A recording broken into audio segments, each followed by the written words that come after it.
کرنا ہے، اس کا نام ہے جاوید احمد، ہمارے لاہور کا ہے جاوید احمد غامدی۔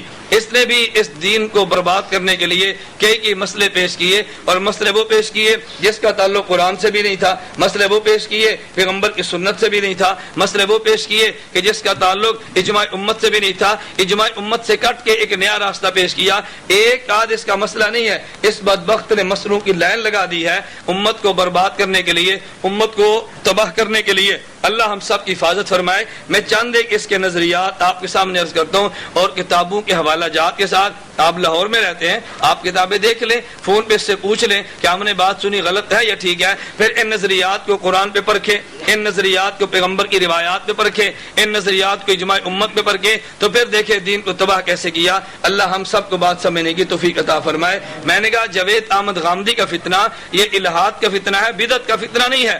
الہاد اور بدعت میں فرق سمجھئے نا۔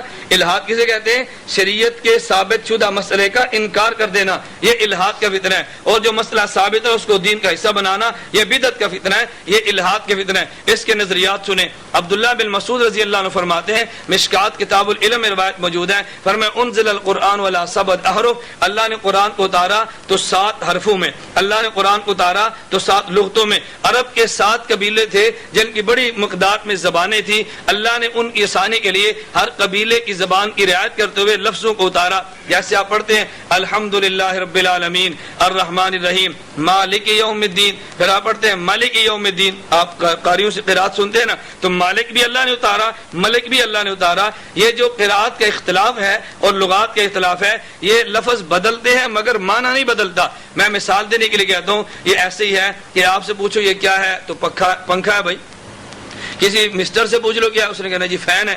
ہم جیسے دیہاتی سے پوچھو کیا، اس نے کہنا جی پنکھا۔ اب پنکھا کہہ لو یا پنکھا کہہ لو یا فین کہہ لو، کوئی معنی الگ الگ ہے؟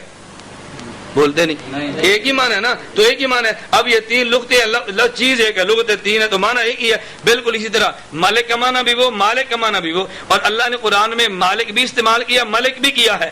قل اعوذ برب الناس، آگے ہے نا ملک الناس۔ اب دیکھو ملک کا لفظ قرآن میں بھی ہے، وہی ملک کا لفظ سورۃ الفاتحہ میں 2 قبیلے تھے، تو ملک کی بھی اجازت دی، مالک کی بھی اجازت دی ہے، تو 2 لغتوں میں اترانا۔ عبداللہ بن مسعود رضی اللہ عنہ فرماتے ہیں کہ اللہ نے قرآن کو 7 حرفوں میں اتارا، 7 لغتوں میں اتارا، 7 طریقوں پر اتارا اور پڑھنے کی اجازت دی۔ اور عبداللہ ابن مسعود رضی اللہ عنہ وہ صحابی ہیں کہ جن کے بارے میں بخاری کی روایت ہے، اللہ کے پیغمبر نے فرمایا استقرئوا القرآن من 4، قرآن پڑھو تو میرے 4 ان صحابہ سے سیکھو۔ ان میں سے پہلے نام پیغمبر نے عبداللہ بن مسعود کا لیا۔ حرف قرآن اللہ نے 7 لغتوں میں اتارا۔ جاوید غامدی کہتے نہیں، کہتے ہیں قرآن کی صرف ایک قرات درست ہے، باقی سب قراتیں عجم کا فتنہ ہیں، باقی سب قراتیں عجم کا فتنہ۔ کہتے ہیں عجمیوں کے فتنے ہیں، عربوں کے ہے ہی نہیں۔ اچھا عجیب بات یہ ہے کہ جو ایک قرات غامدی مانتا ہے، یہ جو قرات ہمارے پاس ہے، اس قرات کا قاری عربی نہیں ہے، عاصم اجمی ہے۔ اس قرات کا قاری عربی نہیں ہے بلکہ کون ہے؟ اجمی، کوفہ کا رہنے والا۔ کوفہ تو عجم میں ہے نا، اجمی۔ اور نمبر 2، ہم تک جو قرات پہنچی ہے، اس قرات کا قاری عاصم وہ بھی اجمی، اور اس قاری سے آگے راوی حفص یہ بھی اجمی۔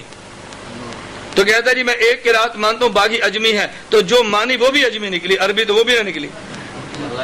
اب میں کہتا ہوں کم علمی دیکھو اور اس شخص کے مطالعے کی کمی دیکھو، لیکن لوگ اس کو امام مجتہد مانتے ہیں۔ یہ اس نے لکھا قرآن کی صرف ایک قرات درست ہے، باقی سب قراتیں عجم کا فتنہ ہے۔ اس کی کتاب ہے میزان، صفحہ 25، 26، 32 تک اس میں اس نے بحث کی ہے۔ اس نے بہت بڑا انکار کیا ایک ساتھ 6 قراءات کا، تو الہاد کا فتنہ دیا۔ نمبر 2، پوری امت کا اجماع ہے، اس کا دنیا کا کوئی ذی علم انسان انکار نہیں کرتا۔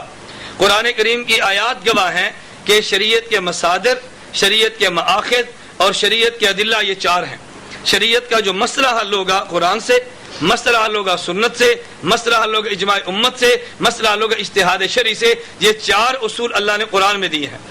نمبر 1 قرآن، اتبعوا ما انزل الیکم من ربکم، پارہ نمبر 8 سورۃ الاعراف آیت نمبر 3۔ نمبر 2 سنت، قل ان کنتم تحبون اللہ فاتبعونی یحببکم اللہ، پارہ نمبر 3 سورہ آل عمران آیت نمبر 32۔ نمبر 3 اجماع امت، یہ وَمَن يُشَاقِقِ الرَّسُولَ من بعد ما تبين الهدى ويتبع غير سبيل المؤمنين نوله ما تولى، اجماع امت، پارہ نمبر 5 سورۃ النساء آیت نمبر 15۔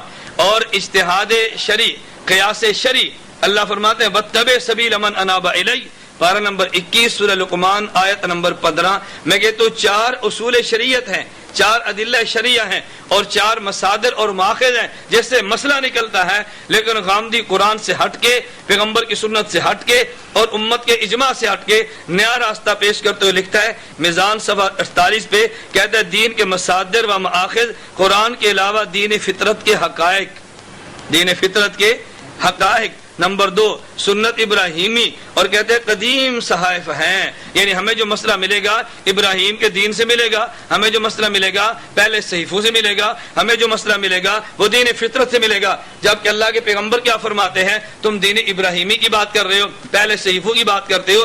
مدینہ منورہ میں حضرت موسیٰ علیہ السلام اپنے ہاتھ میں تورات لیے پڑھ رہے ہیں، حضور نے دیکھا، پیغمبر غصے میں ہوئے، چہرہ سرخ ہوا، فرمایا عمر کیا کرتے ہو؟ حضرت عمر نے کہا جی تورات پڑھتا ہوں۔ فرمایا لو کان موسیٰ حیا لما وسعہ الا اتباعی، آج موسیٰ بھی زندہ ہوتے تو میری اتباع کرتے، تم میرے ہوتے ہو تورات کو پڑھتے ہو۔ اور یہ کہہ رہے پچھلے صحیفوں سے مسئلے، دین ابراہیمی سے مسئلے، تو میں نے عرض کیا امت کے اجماع کو چھوڑ کے اس نے نیا راستہ دیا ہے۔ اچھا نمبر 3 پوری امت کا اجماع ہے، اللہ کے پیغمبر نے فرمایا من بدل دینہ فاقتلوہ، کہ جو آدمی دین بدل دے اس کو قتل کر ڈالو، جسے مرتد کہتے ہیں، مرتد کی سزا قتل ہے۔ اگر کوئی ارتداد اختیار کرے 3 دن مہلت دی جائے، اس کو دین سمجھایا جائے، اگر نہ سمجھے اس کو قتل کر دو مرد کے لیے، لیکن اگر عورت ہو اس کو قتل نہ کرو، اس کو دائماً حبس اور جیل میں ڈال دو تا وقت کہ توبہ کر کے باہر آ جائے۔ اب اللہ کے پیغمبر فرماتے ہیں کہ اگر ارتداد اختیار کرے تو قتل کرو، مذہب بدل دے تو قتل کرو، لیکن غامدی صاحب کہتے ہیں نبی کریم صلی اللہ علیہ وسلم مرتد کی سزا قتل ہے، مگر غامدی صاحب کہتے ہیں نہیں، ارتداد کی بنیاد پر کسی کو قتل نہیں کیا جا سکتا۔ آپ قتل جب بھی کریں گے اس کی وجہ صرف 2 ہوں گی کہ یا کوئی آدمی قتل کرے گا تو بدلے میں قتل کر دو گے، یا آدمی دین میں فساد پھیلائے گا اس کو قتل کر دو گے۔ یعنی اگر سیب شادی شدہ بدکاری کر لے تو بھی سزا رجم نہیں ہے، اگر آدمی دین کو بدل دے تب بھی سزا اس کی قتل نہیں ہے۔ تو اللہ کے پیغمبر فرماتے ہیں جو مرتد ہو جائے اس کو قتل کر دو۔ غامدی صاحب کہتے ہیں نہیں، اللہ کے نبی بے شک فرما دے مگر میں اس کو ماننے کے لیے تیار نہیں۔ اب اس کا معنی آپ اس کے علاوہ اور کیا کر سکتے ہیں؟ اچھا میں نے عرض کیا اسی طرح نبی کریم صلی اللہ علیہ وسلم کے دین کا کوئی انکار کرے وہ مسلمان نہیں ہو سکتا۔ مرزا غلام احمد قادیانی نبوت پہ حملہ کرے ہم اس کو مسلمان نہیں مانتے، ابو بکر صدیق کی خلافت کا انکار کرے ہم مسلمان نہیں مانتے، قرآن کی تعریف کا کوئی انکار کرے ہم مسلمان نہیں مانتے۔ لیکن غامدی صاحب کا فلسفہ سنیے، کہتے ہیں نبی کریم صلی اللہ علیہ وسلم کے بعد کسی شخص کو کافر قرار نہیں دیا جا سکتا۔ ماہنامہ اشراق صفحہ نمبر 54 دسمبر 2002 کو شائع ہوا۔ کیا مطلب؟ آج چونکہ دنیا میں فضا چلی ہے نا تو دنیا کے موافق مسئلے بتانے کے لیے کہتے ہیں حضور تو کسی کو کافر کہہ سکتے، ہم نہیں کہہ سکتے۔ ظالم ہندو کافر نہیں ہے، سکھ کافر نہیں ہے، یہودی کافر نہیں ہے، عیسائی کے علاوہ مرزائی قادیانی کافر نہیں ہے، بہائی کافر نہیں ہے۔ جو پیغمبر یا صحابہ کی ذات پہ حملہ کرے گا اس کے خلاف فتویٰ تو آئے گا نا، لیکن چونکہ لوگ اس زبان کو اچھا نہیں سمجھتے اس لیے غامدی صاحب کہتے ہیں نہیں بھائی نہیں، ہم یہ فتویٰ نہیں دیں گے۔ ہم کہتے ہیں اللہ کے نبی کے بعد بھی جو کفر اختیار کرے گا وہ کافر ہوگا، اگر مسلمانوں کو بدل لے گا تو مرتد ہوگا، اس کی سزا کیا ہوگی؟ مجھے اس پہ ایک لطیفہ یاد آیا، تاریخ میں ایک مسلمان وزیر کے بارے میں بہت بہترین قصہ بھی ہے، لطیفہ بھی ہے۔ کہتا ہے وزیر تھا اور اس کا دوست ایک عیسائی تھا، اس وزیر نے عیسائی کو دعوت دی، اس نے کہا کہ یار تم مسلمان ہو جاؤ، تم مسلمان ہو جاؤ۔ اس نے کہا یار مسلمان تو میں ہوتا ہوں لیکن ایک مجھے تھوڑا سا خدشہ ہے، وہ یہ کہ میں شراب کا عادی ہوں، میں شراب کا عادی ہوں تو میں شراب نہیں چھوڑ سکتا۔ اس نے کہا یار تم پہلے مسلمان تو ہونا، یہ مسئلہ بات کیا ہے، تم اسلام کلمہ پڑھ لو، میں وزیر ہوں، میں کس لیے ہوں، تم کلمہ پڑھو۔ اس عیسائی نے کلمہ پڑھا، مسلمان ہو گیا۔ اب وزیر نے کہا دیکھ بھائی تو میرا دوست ہے، میں تیری خیر خواہی کی بات کرتا ہوں، کلمہ پڑھ کے تو مسلمان ہو گیا، اب اگر تو نے دین کو چھوڑا تجھے قتل کر دیں گے، مرتد ہو جائے گا، اور اگر تو نے شراب پی تجھے کوڑے ماریں گے، اگر تو نے شراب پی تو کوڑے ماریں گے، اور اگر تو نے شراب کے دین کو بدلا تو تجھے قتل کر دیں گے۔ اب بتا دوں کیا چاہتا ہے؟ اس نے کہا جی میں ایسے ہی ٹھیک ہوں۔ اب سزائیں موجود تھی نا تو آدمی فوراً ہو گیا، لیکن غامدی صاحب کا فلسفہ سنیے۔ غامدی صاحب کہتے ہیں شراب نوشی پر کوئی شرعی سزا نہیں ہے، شراب نوشی پر کوئی سزا نہیں. ان کی کتاب برہان صفحہ نمبر 138. پوری امت کہہ رہی ہے شراب پہ سزا ہے, صحابہ کا اجماع ہے شراب پہ سزا ہے, مگر گاندھی صاحب کہتے ہیں شراب نوشی پر کوئی سزا مقرر, کوئی سزا موجود نہیں ہے. زکوٰۃ کا شریعت نے نصاب متعین کر دیا. اللہ کے نبی نے زکوٰۃ سونے کا نصاب دیا, چاندی کا نصاب دیا, اونٹوں کا نصاب دیا, بکریوں اور بھیڑوں کا نصاب دیا, مگر گاندھی صاحب کہتے نہیں زکوٰۃ کا نصاب منصوص و مقرر نہیں. قانون عبادت صفحہ نمبر 119. گاندھی صاحب نے انکار کر دیا. شریعت نے جن جن مسائل کو بیان کیا, نمبر وار اس ظالم نے ایک ایک مسئلے کا انکار کیا. اگر آدمی کنوارا ہو اور زنا کرے تو سزا اس کے کوڑے, اگر شادی شدہ ہو اور زنا کرے تو سزا اس کی رجم, سنسار کر دو, یہ سزا اس کی. لیکن گاندھی صاحب کہتے نہیں, شادی شدہ اور کنوارے زانی دونوں کے لیے ایک ہی حد 100 کوڑے ہیں. میزان صفحہ نمبر 299. شریعت کا مسئلہ, اگر وارث کافر ہو اور مورث بھرنے والا مسلمان ہو تو کافر مسلمان کا وارث نہیں بنتا. گاندھی کہتے نہیں غیر مسلم بھی مسلمانوں کے وارث بن سکتے ہیں. میزان صفحہ نمبر 171. موسیقی اور گانے کے بارے میں نبی کریم صلی اللہ علیہ وسلم کے واضح ارشادات موجود ہیں, حرمت کے بھی موجود ہیں, لعنت کے بھی موجود ہیں. نبی کریم صلی اللہ علیہ وسلم کے بہت سارے اعلانات ہیں. اور انہوں نے فرمایا صوتان ملعونان فی الدنیا والآخرہ, 2 آوازیں ایسی ہیں کہ دنیا آخرت میں اللہ اس پہ لعنت بھیجتا ہے. ان میں سے ایک مرتے جب کوئی مصیبت ہو, رنت عند مصیبت اور مسمار عند نعمت. حضور نے فرمایا جب خوشی ملے تو گانا اور دکھ آئے تو پیٹنا, دونوں پر اللہ کی لعنت آتی ہے. غامدی صاحب کہتے نہیں موسیقی اور گانا بجانا بھی جائز ہے. ماہنامہ اشراق مارچ صفحہ 2004 کا. اسی طرح ہمارے یہاں پچھلے سال آپ کے علم میں ایک مسئلہ اٹھا تھا, امریکہ نے مسئلہ اٹھایا. امریکہ کو کیا پتا کہ اس کی محنت کے لیے پاکستان میں بہت بڑی کھیپ موجود ہے. مسئلہ یہ تھا کہ عورت مرد کی امامت کرا سکتی ہے یا نہیں کرا سکتی.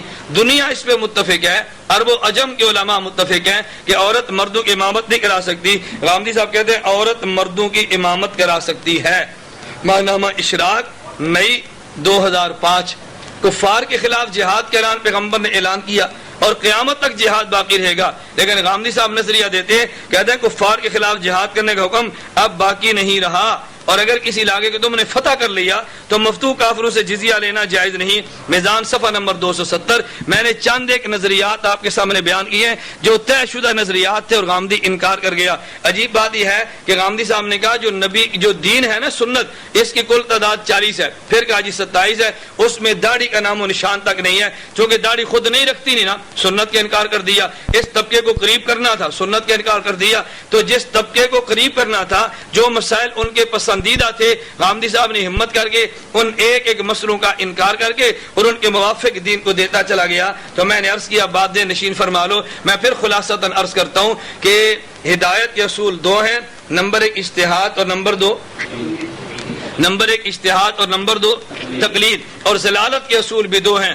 نمبر 1 الہاد اور نمبر 2 بدعت. الہاد کہتے ہیں ثابت شدہ مسئلے کا انکار کرنا جیسے غامدی کرتا ہے, اور بدعت کہتے ہیں غیر ثابت شدہ مسئلے کو دین کا حصہ بنانا جیسے بدعتی کرتا ہے. اللہ ہمیں ہدایت پر چلنے کی توفیق عطا فرمائے, اللہ ہمیں ضلالت اور گمراہی سے بچنے کی توفیق عطا فرمائے.